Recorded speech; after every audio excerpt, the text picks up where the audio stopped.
Here in Europe, an Italian Navy ship has docked in Albania carrying the first migrants in a deal to divert asylum seekers away from the European Union.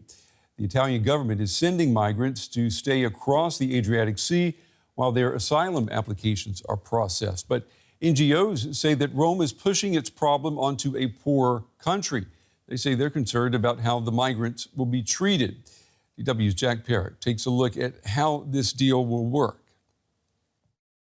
The first place migrants will arrive in Albania is the port of Shenzhen. The men will be put in buses and taken to Jada, around 22 kilometres inland.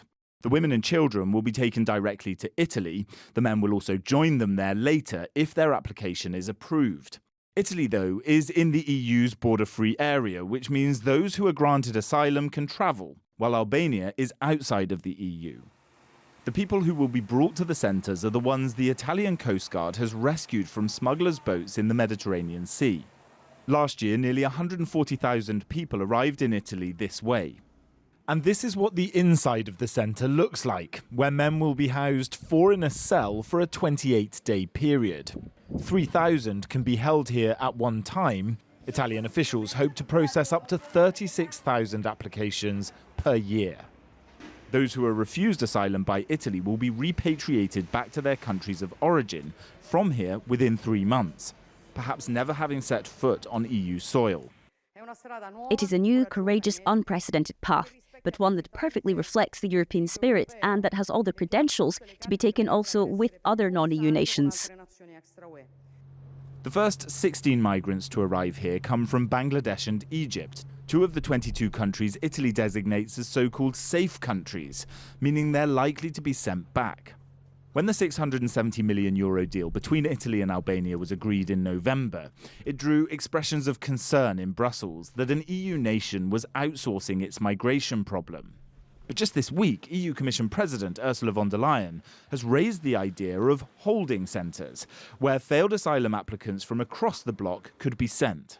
This is about creating so-called return hubs in third countries with whom the European Union would have agreements for migrants whose right to stay in the EU has been rejected, while they are waiting to be returned to the country that they came from. The opening of the centres in Albania marks a paradigm shift in EU migration processing. People making dangerous journeys trying to reach the EU may never actually set foot inside it. DW correspondent Jack Parrock, he joins me now. He's following this story. Jack, tell us more about how this deal works and exactly what is Albania supposed to get out of it?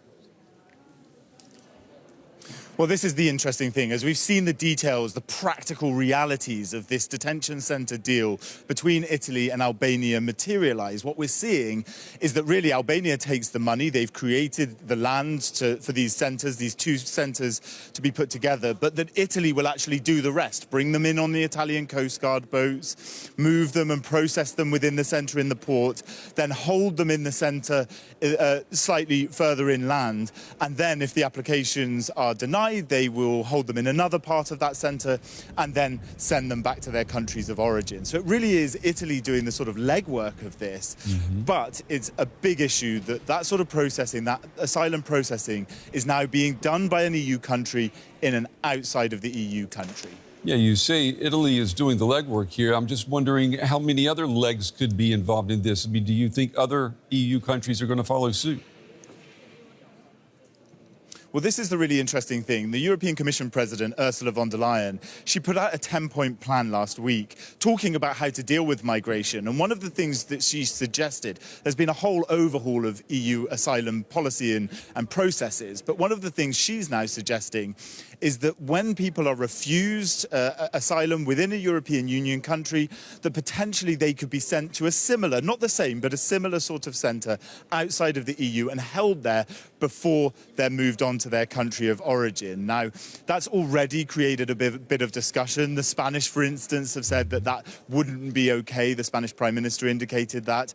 We are right in the middle of a sort of bumper set of summits here in Brussels, today with Gulf countries and tomorrow and the next day just EU countries. And this issue will be firmly on the agenda for the leaders. They will be discussing where they land on this. Is this really a shift towards a way that the EU starts dealing with its migration outside in partner countries like Albania? And this deal, do you think this deal is the right step in the direction of solving what is considered to be a migration crisis in Europe?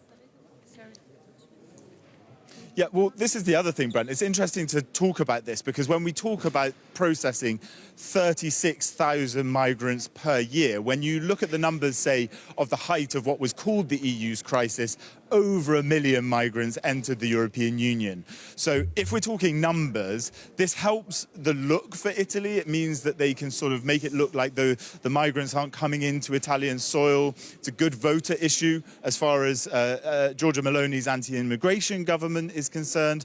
But practically how many people this is, it's not a huge number, Brent. All right, our correspondent Jack Parrock with the latest. Jack, thank you.